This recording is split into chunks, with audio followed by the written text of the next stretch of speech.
बिस्मिल्लाहिर्रहमानिर्रहीम। अस्सलाम वालेकुम नादरीन, आप यूट्यूब चैनल देख रहे हैं। मैं इमरान खान हूँ। इमरान खान साहब ने अपनी एक्टिविटीज़ को बहुत तेज़ कर दिया है। दूसरी जानिब इमरान खान साहब से मुलाकातों को कम करने की कोशिश की जा रही है।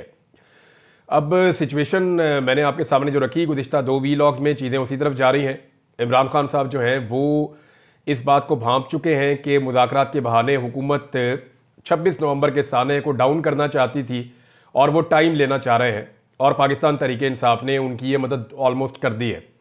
अब इमरान खान साहब का जो स्टेटमेंट है पहले आप वो सुन लें, फिर चीज़ें आपके सामने रखता हूं कि इमरान खान की अडियाला जेल में वकला से और मीडिया से गुफ्तगू हुई है और ये स्टेटमेंट उनके अपने ट्विटर अकाउंट से शेयर किया गया है। मुज़ाकरात के हवाले से गैर संजीदगी का अंदाज़ा इस बात से लगाया जा सकता है कि मुज़ाकराती कमेटी से मेरी मीटिंग तक नहीं करवाई गई। ऐसा लगता है जैसे मुज़ाकरात का मकसद सिर्फ और सिर्फ वक्त का ज़िया था ताकि 26 नवंबर के इस्लामाबाद कत्ल पर अवामी रद्द-ए-अमल या रिएक्शन को कम किया जा सके। 26 नवंबर को पुरअमन शहरियों का कत्लेआम किया गया, उनको सीधी गोलियां मारकर डी चौक में खून से नहलाया गया। हमारे कई अफराद अब तक लापता हैं। किसी भी महज़्ज़ब माशरे में ऐसा वाक़या होने के बाद गोलियां चलाने वाले अपने अंजाम को पहुंच चुके होते, लेकिन ये हुकूमत अभी तक एक जुडिशल कमीशन की तश्कील नहीं कर पाई। जुडिशल कमीशन की हैसियत थर्ड अंपायर की होती है और सिर्फ एक गैर जानिबदार कमीशन ही 26 नवंबर और 9 मई के शोहदा को इंसाफ दिलवा सकता है। अगर इस कत्लेआम को दबा दिया गया तो पाकिस्तान में किसी का जानो माल महफूज नहीं होंगे। मेरा वाज़े पैगाम है कि अगर मुज़ाकराती अमल को लेकर हुकूमत यूं ही गैर संजीदा रही और जुडिशल कमीशन ना बनाया तो मुज़ाकरात को अगली मीटिंग के बाद रोक दिया जाएगा। 9 मई का फॉल्स फ्लैग ऑपरेशन भी एस्टेब्लिशमेंट की जानिब से ही किया गया था। उस रोज चौकियों से फौज और पुलिस हटाकर खुद ही आग लगाई गई और सीसीटीवी फुटेज भी चुरा ली गई। हम इन दोनों वाकयात की शफाफ तहकीकात चाहते हैं। हमने इस सिलसिले में बारहा सुप्रीम कोर्ट से भी मुतालबा किया है। 3 साल से इस मुल्क में आइन और कानून और इंसानी हुकूक की पामाली जारी है। लोगों के घरों का तकद्दुस पामाल करके उनको अगवा किया जा रहा है, तशद्दुद और जबर किया जा रहा है, उनके घर और कारोबार तबाह किए गए हैं। हमारे हर टिकट होल्डर के लिए उनके हलकों में जिंदगी तंग कर दी गई। मेरा अपना घर 2 मरतबा तोड़ा गया। हमने इस सिलसिले में लाहौर हाई कोर्ट से रुजू किया। यह केस जस्टिस बाकिर नजफी की सरबराही में 5 जजेस ने सुना, मगर 1.5 साल से उसका फैसला महफूज है और सुनाया नहीं जा रहा।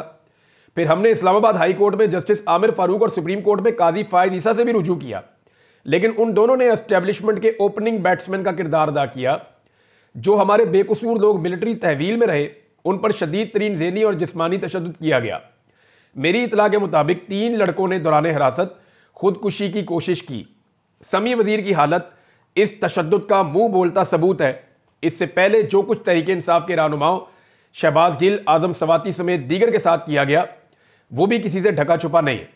जिले शाह को बेदर्दी से कत्ल किया गया। इंतजार पंजूथा से जानवरों की तरह सलूक किया गया।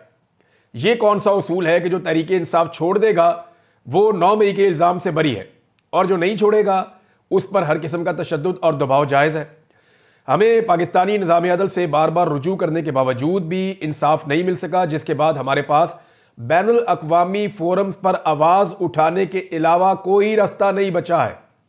पाकिस्तान की हुकूमत इंसानी हकूक़ को लेकर बैनुल अक़वामी कवानीन और मुआहिदों की पाबंद है। मैंने वकला को हदायत की है कि इन मामलात को आलमी फोरम्स पर उठाया जाए और पाकिस्तान में जारी इंसानी हुकूक की खिलाफ वर्जियों पर अपनी आवाज़ दुनिया तक पहुंचाई जाए। मेरा ओवरसीज़ पाकिस्तानियों को भी यही पैगाम है कि पाकिस्तान में जमहूरियत और इंसानी हुकूक का खात्मा करके जंगल का कानून नाफिज कर दिया गया है। इसलिए आपकी जानिब से तरसीलात ज़र का बाइकआउट बहुत अहम है। पाकिस्तान में मुकीम आपके प्यारों को भी वही हुकूक हासिल होने चाहिए जो आपको बैरून ममालिक में हासिल है। जब तमाम एजेंसियों को एक सियासी जमात को कुचलने पर लगा दिया जाएगा फिर दहशतगर्दों से कौन लड़ेगा?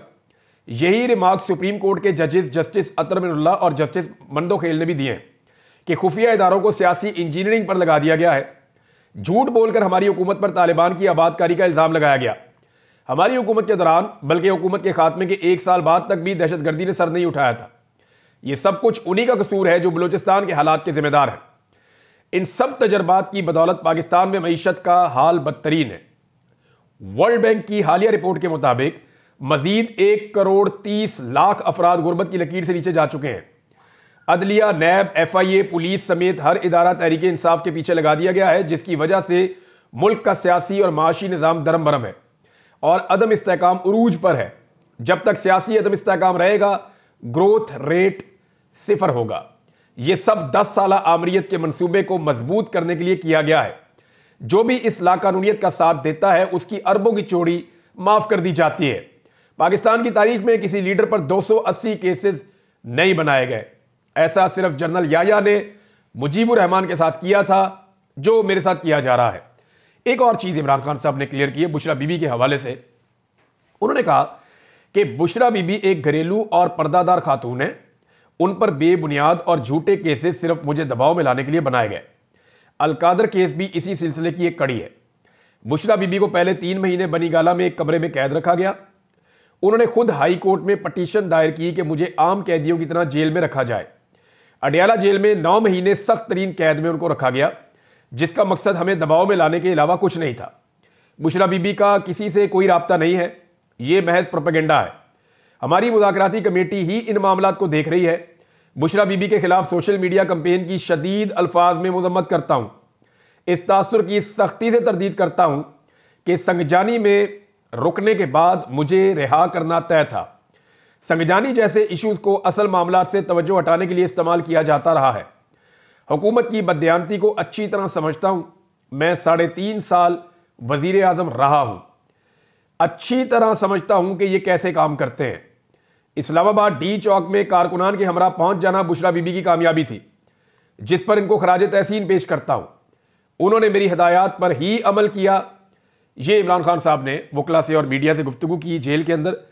ये सारी चीज़ें मैंने आपको बता दी। अलीमा खान साहिबा ने भी बाहर आने के बाद बात की। एक तो अलीमा खान साहिबा को आज मिलने के लिए नहीं भेजा जा रहा था, दूसरी बहन अंदर गई और अलीमा खान साहिबा को अंदर नहीं जाने दिया गया पहले। फिर इमरान खान साहब ने जो है वो समाअत रुकवा दी। अलीमा खान साहिबा ने बाद में मीडिया को कुछ चीज़ें बताई हैं। एक तो अलीमा खान साहबा ने बताया कि हमें धमकी दी गई कि आप इमरान खान साहब का पैगाम मदम करें, यानी वो पैगाम आप बाहर आके पहुंचा देती हैं एज इट इज, तो वो पैगाम आप ना पहुंचाएं। अब अलीमा खान ये कहती हैं हम जब बहनें मिलने के लिए जाती हैं इमरान खान साहब से, जब पैगाम हम लेती हैं तो बड़े गौर से सुनती हैं, क्योंकि वो कौम की अमानत और बहुत बड़ी जिम्मेदारी है। और वो ये कहती हैं अगर मैं कोई चीज़ भूल जाऊं या मेरी बहन भूल जाए तो हम नोट्स अपने शेयर कर लेती हैं आपस में, और फिर वो पूरा बयान जो इमरान खान का है वो एज इट इज लाके हम बाहर अवाम के सामने रख देती हैं। अच्छा, इस पर उनको धमकाया गया कि आपकी आर्टिफिशियल इंटेलिजेंस की हम वीडियो निकाल देंगे। ये अलीमा खान साहिबा ने इंकशाफ किया, लेकिन वो कह रही हम ये काम करेंगे। और वो ये भी उन्होंने कहा कि हमारे साथ पूरा पाकिस्तान है। अलीमा खान ने यह दावा किया, जिन्होंने उनको धमकाया उनको अलीमा खान ने कहा कि हमारे साथ पूरा पाकिस्तान है, हम अकेले नहीं हैं। फिर इमरान खान ने एक और ऐलान किया जो अलीमा खान साहिबा ने बाहर आकर बताया कि पाकिस्तान में जारी इंसानी हकूक की खिलाफ वर्जियों के केस को अब हम इंटरनेशनल ऑर्गेनाइजेशंस के सामने लेकर जाएंगे। ये जो समी वजीर और जिले शाह पर होने वाले जुल्म की बात है, ये इमरान खान साहब ने अपने स्टेटमेंट में भी लिख दिया, आपको अपने पढ़ लिया। एक शेर अफजल मरवत का मामला भी आजकल उठा हुआ है नादरी, और शेर अफजल मरवत के बारे में भी इमरान खान साहब ने जो स्टेटमेंट दिया वो शेर अफजल मरवत के हक में नहीं जा रहा, जो अलीमा खान साहबा ने बाहर आकर बताया। प्रॉब्लम यह है कि शेर अफजल मरवत साहब की पार्टी के अंदर किसी ना किसी से लड़ाई चलती रहती है। पहले इनकी अली अमीन गंडापुर से लड़ाई थी। अली अमीन गंडापुर इनको बुरा भला कहते थे, ये अली अमीन गंडापुर को कहते थे निजी महफिलों में। फिर शेर अफजल मरवत साहब की लड़ाई अभी भी चल रही है, बल्कि फवाद चौधरी साहब के साथ भी चलती रही है, अब सलमान अकरम राजा साहब के साथ चल पड़ी है। इससे पहले उनकी लड़ाई जो है वो दीगर और जो पाकिस्तान तहरीक इंसाफ के लोग हैं उनके साथ चल पड़ी थी। तो शेर अफजल मरवत साहब एक बड़े अजीबोगरीब करैक्टर रहे हैं पाकिस्तान तहरीक इंसाफ में। इलेक्शन से पहले उनका किरदार कुछ और था, जब तक कि वो MNA नहीं बने थे, लेकिन MNA बनने के बाद उनका किरदार बिल्कुल मुख्तलिफ है। MNA बनने से पहले शेर अफजल मरवत अवाम के बीच में नजर आते थे, ज्यादातर लोगों के बीच में जुलूस, जलसा, लोगों को निकालना, एक्टिविटी करना, बहुत पॉलिटिकल एक्टिविटी उन्होंने की थी। पाकिस्तान तहरीक इंसाफ के बहुत सारे लोग ये इल्जाम लगाते हैं, बल्कि अली अमीन गंडापुर साहब भी ये निजी महफिलों में कहते रहे कि शेर अफजल मरवत जो है ये एस्टेब्लिशमेंट का आदमी था, इसको लॉन्च किया गया था। और बकौल अली अमीन गंडापुर साहब के कि ये बंदा इसलिए लॉन्च किया गया था कि इसको वजीर आला खैबर पख्तूनख्वा बनाना था या कोई बड़ा ओहदा देना था। और उस वक्त अली अमीन गंडापुर को बाहर निकलने की इजाज़त नहीं थी, मुराद सईद को बाहर निकलने की इजाज़त नहीं थी, आतिफ खान को बाहर निकलने की इजाज़त नहीं थी, जुनैद अकबर को बाहर निकलने की इजाज़त नहीं थी। बाकी बहुत सारे पाकिस्तान तहरीके इंसाफ के लोग हैं जो बेचारे तरसते थे कि बाहर निकल के हम अपनी इलेक्शन कैंपेन करें। तो उस वक्त शेर अफजल मरवत ये कैसे मुमकिन है कि वो खुलाकर इमरान खान के लिए कैंपेन कर रहे थे।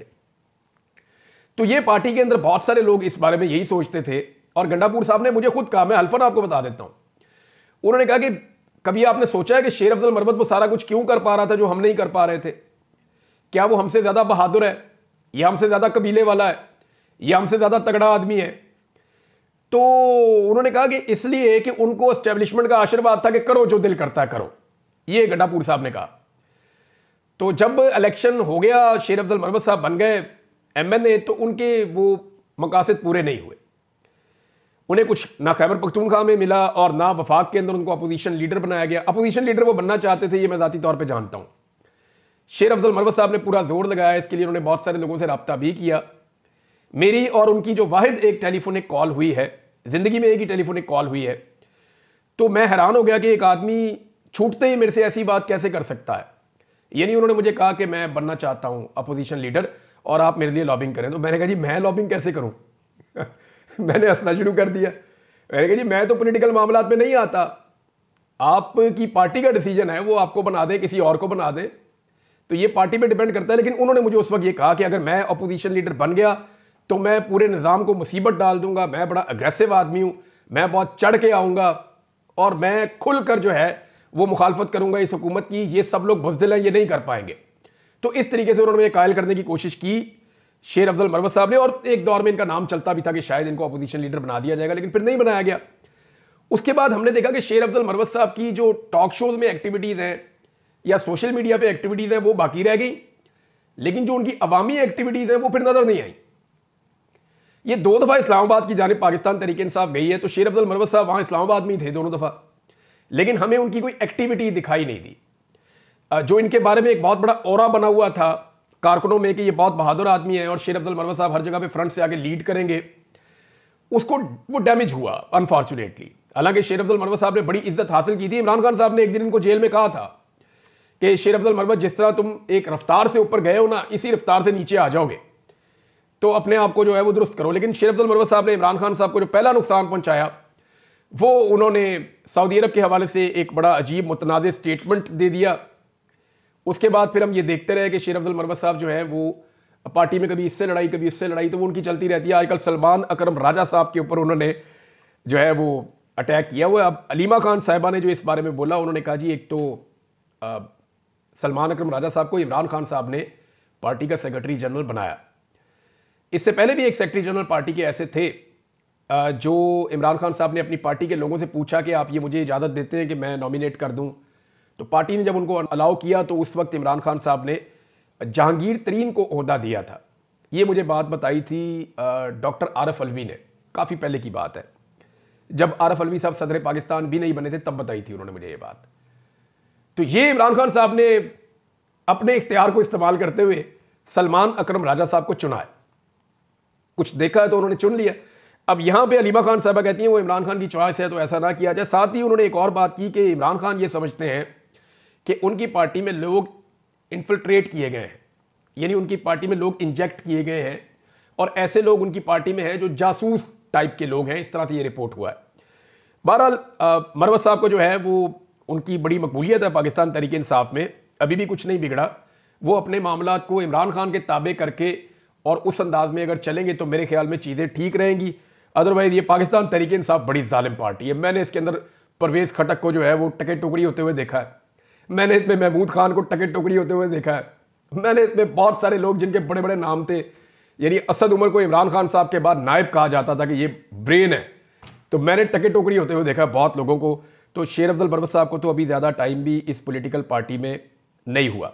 पाकिस्तान तहरीक इंसाफ ने, क्योंकि इमरान खान साहब ने फैसला किया कि बैनुल-अक़वामी सतह पे चीज़ों को लेकर जाएंगे और वैसे भी अब चीज़ें बैनुल-अक़वामी सतह पे जा रही हैं, कुछ डॉक्यूमेंट्रीज बन रही हैं, कुछ एविडेंसेस कलेक्ट किए जा रहे हैं, जो स्पेशली जो बरतानिया में पार्लियामेंट्री ब्रीफिंग होने जा रही है, अमेरिका में कांग्रेशनल मीटिंग होने जा रही है और उसके बाद अमेरिका में एक बाइंडिंग रेजोल्यूशन जो है वो पास करवाने की पाकिस्तानी ओवरसीज कोशिश कर रहे हैं। अगर ये एक्टिविटीज़ हो जाती हैं तो नेक्स्ट फेज़ के अंदर, क्योंकि इस वक्त कनाडा में अपनी सिचुएशन उनकी इतनी अच्छी नहीं है, उनके अपने रौले पड़े हुए हैं, तो कनाडा में भी इस किस्म की एक्टिविटीज़ ओवरसीज प्लान कर रहे हैं जबकि यूरोप में जो होने जा रहा है, यूरोपीय यूनियन और यूरोप में, ये आप देखेंगे आने वाले दिनों में। लेकिन पाकिस्तानियों की एक बहुत अच्छी बात है, मेरी जितने भी ओवरसीज पाकिस्तानियों से बात हुई है, अब वो चाहे पाकिस्तान तहरीक इंसाफ से उनका ताल्लुक है, और बहुत सारे ऐसे हैं जिनका ताल्लुक है ही नहीं, वो सिर्फ पाकिस्तान की बात करते हैं। वो ओवरसीज एक ही बात करते हैं कि हम पाकिस्तान के ऊपर किसी भी एक पाबंदी के हक में नहीं है। हम नहीं चाहते कि पाकिस्तान के ऊपर एक टके की या कोई एक लफ्ज की पाबंदी भी लगे। वो ये कहते हैं कि हम पाबंदियां उन बंदों पे लगाना चाहते हैं जिन्होंने पाकिस्तान को यहां तक पहुंचा दिया है। वो ये कहते हैं कि रजीम चेंज ऑपरेशन के किरदार हो या जुल्म और फस्तायत के पीछे छुपे हुए दस्ताने पहने हुए हाथ हो। वो कहते हैं जी हम इन सारों को फिक्स करना चाहते हैं, वो लोग जो इस्तेमाल हुए वो भी और जिन्होंने इस्तेमाल किया वो भी। और ये लगभग 1-2 दर्जन लोग हैं जिन्होंने पाकिस्तान में उदम मचाया हुआ था। इनके खिलाफ वो चाहते हैं कि बैनुल अक़वामी पाबंदियां लग जाएं, और इसके लिए ओवरसीज पाकिस्तानी काम कर रहे हैं। अब देखें, पाकिस्तान में जो ब्यूरोक्रेट रिटायर होता है बेचारा, या कोई फौजी ऑफिसर रिटायर होता है, या कोई सियासतदान जो है उसकी फैमिली है या सारा कुछ है, ये दौड़ दौड़ के जाते हैं उधर बरतानिया में, और ये दौड़ दौड़ के जाते हैं यूरोप में, अमेरिका में। वो मुल्क इनको पसंद है, ये बाकी जिंदगियां वहां जाके गुजारते हैं। अब वहां पे अगर इनके लिए पाबंदियां हो जाएं तो इनके लिए बड़ा सीरियस इशू हो जाएगा, और ये वहां पाबंदियां लगवाना चाहते हैं, ट्रैवल के ऊपर पाबंदी लगवाना चाहते हैं, असासे जो हैं वो मुंजमद करवाना चाहते हैं, और तीसरा इनके वीज़े जो हैं वो कैंसिल करवाना चाहते हैं, और आइंदा के लिए इनके वीज़ों पर पाबंदियां लगवाना चाहते हैं। ये ओवरसीज पाकिस्तानी चाह रहे हैं कि इंडिविजुअल्स को, उन इनफरादी शख्सियात को टारगेट किया जाए जो जुल्म और जबर और फस्तायत की अलमबरदार है, ना कि पाकिस्तान को कोई नुकसान पहुंचे। तो ये अच्छी स्ट्रेटजी है, मेरे ख्याल में सबकी यही होनी चाहिए। हालांकि बेनज़ीर भुट्टो साहिबा ने एक दौर में यह भी कहा था कि पाकिस्तान की इमदाद ही बंद कर दी जाए, और उन्होंने यह कहा था कि पाकिस्तान की इमदाद को मशरूत कर दिया जाए पाकिस्तान में इंसानी हुकूक की पाबंदियों के हवाले से। वो ये कहती थी कि पाकिस्तान के जो मिलिट्री जनरल्स हैं वो पाकिस्तान में जुल्म और ज्यादती करते हैं, तो जब उन्हें यह नजर आता है कि वो जुल्म और ज्यादती कर रहे हैं, इसके बावजूद पाकिस्तान को इमदाद मिल रही है, तो वो जुल्म और ज्यादती को बंद क्यों करें। हाँ, अगर उन्हें यह नजर आएगा कि जो जुल्म और ज्यादती वो कर रहे हैं, जो गैर जमहूरी हरकत वो कर रहे हैं, उनकी वजह से पाकिस्तानी या उनकी इमदाद बंद हो रही है, तो फिर वो उस मामले को रोकेंगे। ये बेनज़ीर भुट्टो साहिबा का सोचना था। इस पे उनका बाकायदा एक इंटरव्यू भी मौजूद है, मैंने थोड़े दिन पहले उसको रिपोर्ट भी किया था। पाकिस्तान तहरीक इंसाफ एक ट्रांसमिशन भी करने जा रही है, ये बड़ी इंपॉर्टेंट ट्रांसमिशन है, इसकी मेरे पास यहां खबर मौजूद है। गोली क्यों चलाई, इसमें शेख वकास अकरम और सलमान अकरम राजा, ये लोग 26 नवंबर के कत्लेआम पर खसूसी गुफ्तगू करेंगे 12 जनवरी बरोज एतवार रात 8 बजे। पाकिस्तान तहरीक इंसाफ ऑफिशियल के यूट्यूब चैनल पे, ट्विटर पे, फेसबुक पे और इंस्टाग्राम पे। अब देखना यह है कि इंटरनेट बंद किया जाता है या नहीं किया जाता, क्योंकि $1 मिलियन का नुकसान होता है 1 घंटे में। जब आप इंटरनेट को डाउन करते हैं तो 1 घंटे में $1 मिलियन का नुकसान हो जाता है। अब देखना यह है कि यह हुकूमत पाकिस्तान तहरीक इंसाफ को 26 नवंबर के कत्लेआम पे खसूसी गुफ्तगू करने देती है, या उस बीच में पाकिस्तान में इंटरनेट को डाउन करके पाकिस्तान का $1 मिलियन का मजीद नुकसान करती है। अपने सियासी फायदों के लिए पाकिस्तान की हुकूमत और एस्टेब्लिशमेंट ने पाकिस्तान की इकोनॉमी को बहुत ज्यादा नुकसान पहुंचाया है। पंजाब में एक नई पुलिस बनाने की तैयारी की जा रही है नाज़रीन। ये पुलिस बना रहे हैं जी कि ये एहतजाज करने वाले जो लोग हैं इनको कंट्रोल करना है। किसान आ जाएं, मजदूर आ जाएं, डॉक्टर आ जाएं, पॉलिटिकल पार्टी आ जाए, इनको कंट्रोल करना है। तो ट्रेंड बंदे नए लाए जा रहे हैं, उनके लिए नई गाड़ियां, नया सामान, सारा कुछ। बल्कि उन्हें ट्रेंड कुत्ते दिए जाएंगे जो कुत्ते लोगों को भगाएंगे। यानी ऐसे कुत्ते ट्रेंड किए जाएंगे जो कुत्तों के, यानी अब अवाम पे कुत्ते छोड़ने हैं इन्होंने। नौजवानों के ऊपर एक तरफ कहा जाता है नौजवानों में आपकी बाहूं, दूसरी तरफ नौजवानों के लिए कुत्ते ट्रेंड हो रहे हैं कि नौजवानों के ऊपर जब वो एहतजाज करेंगे अपना हक मांगने के लिए, तो उन पे कुत्ते छोड़े जाएंगे कि इन पे कुत्ते छोड़ो, इनको भगाओ। तो ये डॉन के अंदर खबर छपी है। इस किस्म की प्लानिंग पंजाब में की जा रही है, इसके लिए बहुत बड़ा बजट भी रखा गया है। तो तरजीहात आप पाकिस्तान की देख लें। दूसरी तरफ मरियम नवाज ने जो खौफ फैलाने की कोशिश की, तलबा को डराती हैं हर जगह पे जाके, देखो बच्चों अगर आप एहतजाज करोगे तो आप पे पर्चे हो जाएंगे, आप गिरफ्तार हो जाओगे, आपका ये कर देंगे, आपका वो कर देंगे, तो आपने किसी की बात नहीं माननी। यानी वो ये कहती है कि जो साड़ी नहीं मननी तो किसी दी ना मनो। तलबा ने जो मरियम नवाज का पोल खोला ना मरियम नवाज के यूनिवर्सिटी से वापस जाने के बाद, यानी वो इंटरव्यूज कुछ रिपोर्टर्स ने किए, वो खराज तहसीन के लायक हैं। जो मकामी सहाफ़ी हैं वो पहुंच गए, उन्होंने जाके तलबा से पूछा बताओ जी मरियम नवाज आ रही है या मरियम नवाज आई है, दसो की लभ्या। तो तलबा ने जो बैंड बजाई है, यानी 90% से ज़्यादा बच्चे जो हैं उन्होंने वो चीज़ें सुनाई हैं कि वो सुन के आप कानों को हाथ लगाएंगे। मरियम नवाज के हवाले से कि वो उनको किस लेवल का लीडर समझते हैं। अब हसन नियाज़ी का नाम लेकर उन्होंने डराया था, तो हसन नियाज़ी की वालदा का भी उन्होंने कहा जी उनकी वालदा के दिल पे क्या गुजरती होगी, तो वालदा का स्टेटमेंट आ गया। जरा हसन नियाज़ी की वालदा का स्टेटमेंट सुनिए। वो कहती हैं जी मैंने हसन नियाज़ी से कहा कि मुझे खुशी है कि उसे 10 साल सजा हुई है, अगर उसे 2 साल सजा होती तो मुझे अफसोस होता। मेरा बेटा फस्तायत के दौर में जुल्म के खिलाफ खड़ा है और मुझे उसके ऊपर फख्र है। यह है जी हसन नियाज़ी की वालदा। तो मरियम नवाज की सोच क्योंकि और तरह की है, इन्होंने बेशुमार पैसा इकट्ठा किया, ये अपनी औलाद को लेकर कुछ और सोचते हैं। तो पाकिस्तान में बेशुमार वालिदैन ऐसे हैं जो अपनी औलाद की कुर्बानी देते हैं। आप देखें ना, आप शोहदा के घर चले जाएं, चाहे वो फौजी है या पुलिस वाला है या कोई आम आदमी है, अरशद शरीफ की वालदा के घर चले जाएं, वो आपको अफसोस नहीं करती, वो अपने बेटे पे फख्र करती है। और ये वो लोग हैं जिन्होंने अपने बच्चों को जानबूझकर खतरे के मुंह में भेजा है। ये ऐसा है और बेशुमार लोगों के साथ है और लगातार है, लेकिन लोग अपना मौक़िफ़ नहीं बदल रहे। कुछ और चीज़ें शेयर करता हूं लेकिन अगले वीलॉग में। अब तक के लिए इतने, अपना ख्याल रखिएगा, अपने चैनल का भी। अल्लाह हाफ़िज़।